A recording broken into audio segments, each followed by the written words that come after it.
Well, well.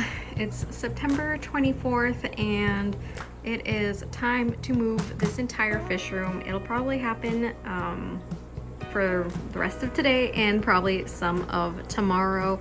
So there is a lot. My overall plan is to basically work on one rack at a time. I'm gonna take out all the fish. I have some water bins that have been sitting overnight ready to put some little fishies in. I'm doing all of this because the fish room is not ready. The electrical is not done yet. Yeah, until then, all my fish will be on the floor in bins and buckets. It's a lot easier to just water change in these already kind of cleared out buckets where it's easy to see the mulm and stuff and debris that builds up. So I'm thinking that obviously I'm gonna have a lot more bins than these 5.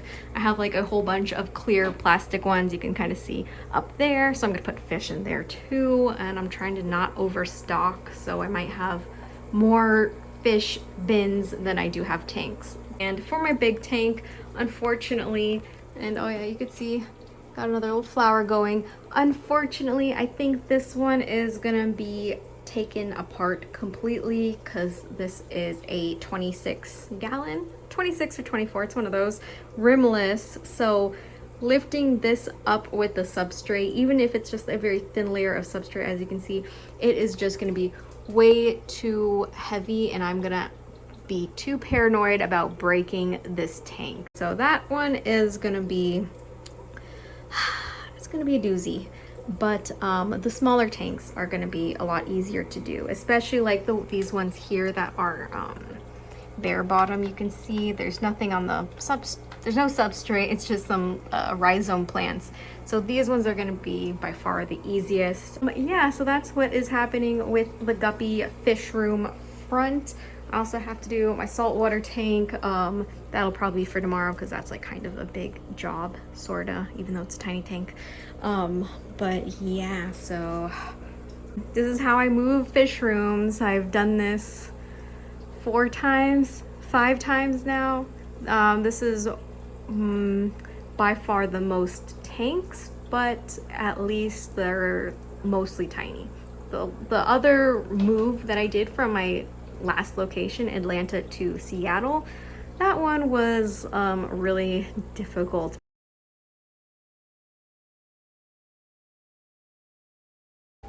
Alrighty, so I managed to empty out 3 fish tanks worth, and I didn't want to overload these bins because they're 3 gallons. So I put in about 20 adult fish and a handful of fry. There was a ton of fry. I kind of counted that as an adult. Yeah, I tried to keep it minimal. There are some floating plants in here, rotalas, just anything that I know is like good at sucking out nutrients out of the water column, I threw in here. So I have a ton of plant trimmings I was saving. But yeah, other than that, this is what it looks like so far. So even though there's no fish in these 2 and in that one, I'm still going to leave the water in there until tomorrow when I'm gonna actually move the whole physical tank. Hopefully I'll be able to pick these up with the substrate. Hopefully it's not too heavy. I'm not quite sure. There's a lot of hopefullys in that sentence, but yeah.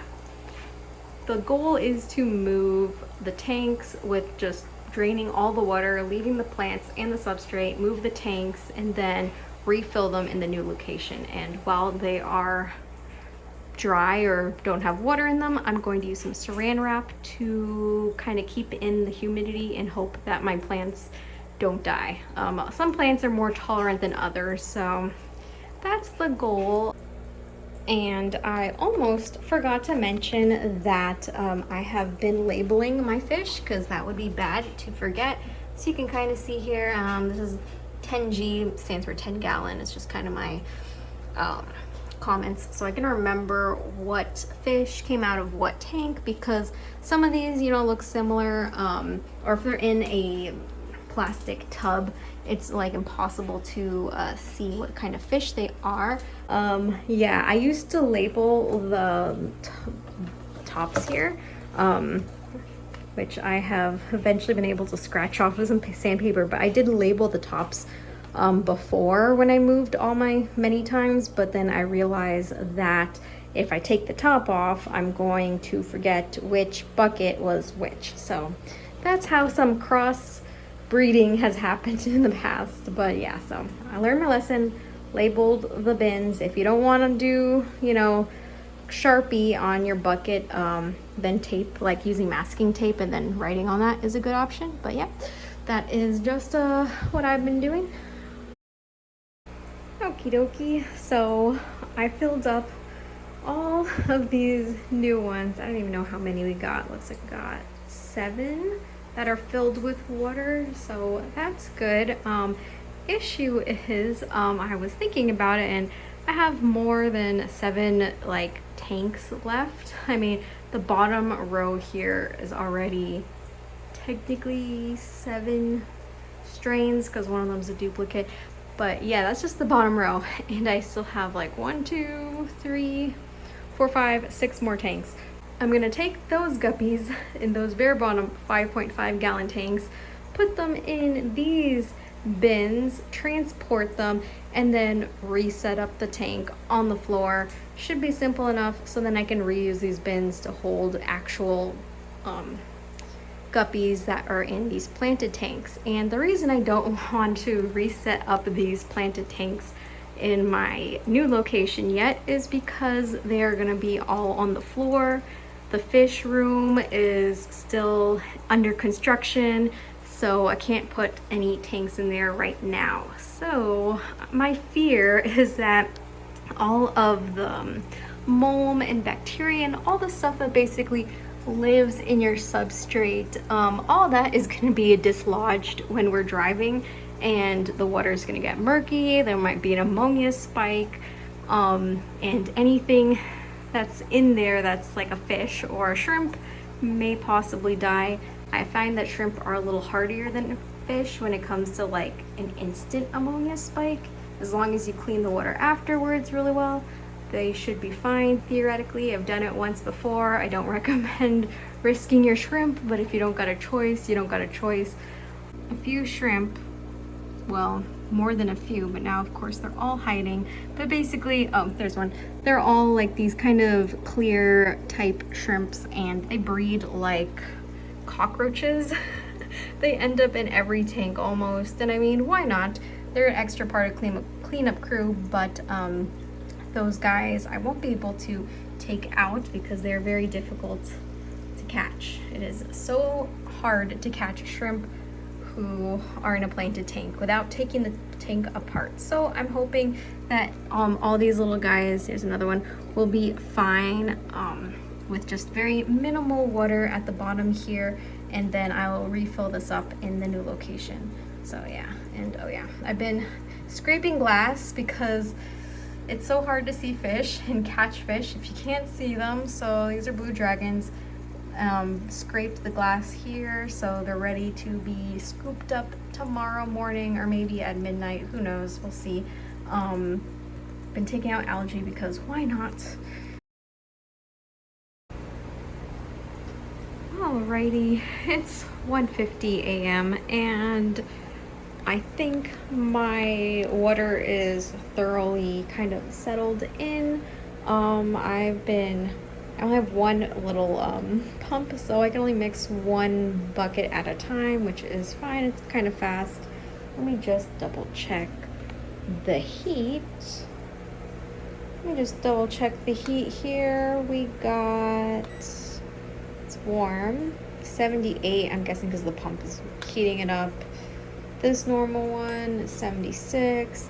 And I'm just a little concerned that these ones might be too cold. Nope, 76 almost. I turned up the heat to 77 in the house because the floor is a little bit colder than the elevated tanks. Like, let me check this one. I'm pretty sure. Yeah, slightly warmer, 76. This is so helpful, guys. You should honestly get a heat gun if you have a fish room. I can't say how accurate this is, but I'm pretty sure it's accurate enough to, you know, the first degree. Maybe not to the 10th, but you know, the first degree at least is what I want to know. Well, I went to bed at 6 in the morning, woke up at 10:30 thanks to my lovely husband. So I'm so tired, but energy drink pulling me through. Oops. This morning I finished getting all the fish out of these 2 tanks. Sorry if I'm a little shaky. So all the fish are out of the top tanks here, and basically this whole rack, and then this little that one right there. I'm running out of bins, so I'm trying to figure out which fish can go back. So if they have a bare bottom tank, that's pretty easy to put them back. So I'm basically gonna have another 5 bins ready, and if you don't know, these are 5-gallon bins. These are cat litter boxes, but they're food grade. So I've been using them for fish when I transport them. Pretty nifty because they're square rather than a circle, which most buckets are. And that's annoying because it like wastes space. But anyways, yeah, those are 3 gallons. Sorry, tangent. Yeah, so I am just going to probably for the planted tanks, I'm gonna leave them as is. And I will drain all the glass ones that I'm gonna take with me right now because we're gonna reset up these ones on the floor. And if you're wondering why they're really dirty, it's because I've been taking out the sponge filters to use in the bins. So right now, I just kind of rinsed out or like squeezed out all the stuff in the sponge filters and back into the tank because I'm gonna be removing all the water probably tonight. And I got all my little sponge filters over here. I mean, all my tanks are pretty clean. Like, I don't see any diseases, but just to be on the safe side, I named all of my little sponge filters and stuff so I know which tank they came out of and which fish they're supposed to be with. I guess it's not too important other than like some filters are more full of bacteria than others because they were sustaining a larger population. Maybe that doesn't matter at all, but I am a little anal about that kind of stuff, and I don't want to like cross-contaminate anything if there is a tank with something. So that's what I've been doing. That's why I'm naming everything. Also named these tanks because I'm going to completely forget once they're drained of water. I mean, they all look the same. And yeah, if you're wondering, somehow some water got in here, and that's why the bottom of this glass tank is all kind of, I don't know, bumpy looking. It's just water, I guess, that is condensing underneath the tank. So that's probably not good, but that is why I use these plastic rubber thingies so the wood doesn't get ruined. So probably gonna do that in my new location too. Should probably treat the wood with something also. That would be smart. I should remember that. Anyways, yeah, I've got some tanks to empty, these tanks and these tanks over here, and I'm going to lid everybody up and take them to our new location in about an hour. I don't fill these up all the way, so they are 3 gallons, but they aren't like completely full. This one's kind of full, but yeah, you get the gist. These bins are also not completely full, so when we get there, I'm going to fill these up all the way because they'll be on the floor and I'm not going to be moving them. The reason why I like these bins, now they're kind of expensive.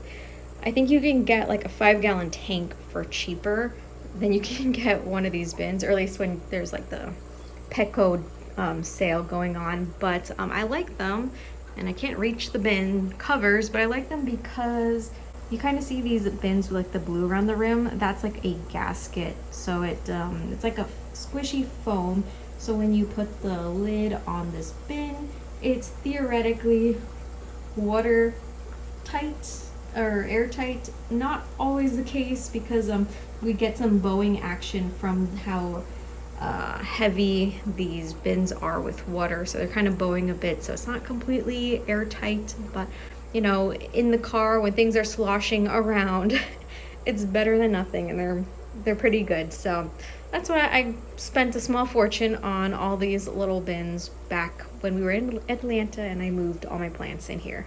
So got the bins all ready, so I think we're good to go. Side note to a future self, make these into little baskets and not have just a rack, because when you remove fish, you gotta get under here because the fish know you can't get under there. So if there was a rack, it would be easy to just kind of lift up out of the tank and put somewhere else. Alrighty, don't forget me. Alrighty, well, it's getting late. I better start removing some water. Alright, I will see you guys when I have some more progress.